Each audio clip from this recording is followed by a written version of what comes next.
অবশ্যই আমার অনেক বড় একটা পাওয়া এখানে আমার পাশে ঢালিউড কুইন বসে আছে।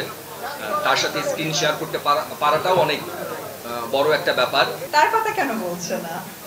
আমি তো চয়েস করে দুই হিরোকে নিয়ে মাঝখানে বসেছি, দুই দিকে দুইটা হিরো, মানে কম রাখিনি, ডানেও ফাঁকা রাখিনি, বাঁয়েও ফাঁকা রাখিনি। তো আমার দুই হিরোকে নিয়ে একটু প্রশ্ন করেন না, আমি একটু সিনেমা করার আগে তাদের আত্মার মানুষ হইতে পারি যেন, প্লিজ।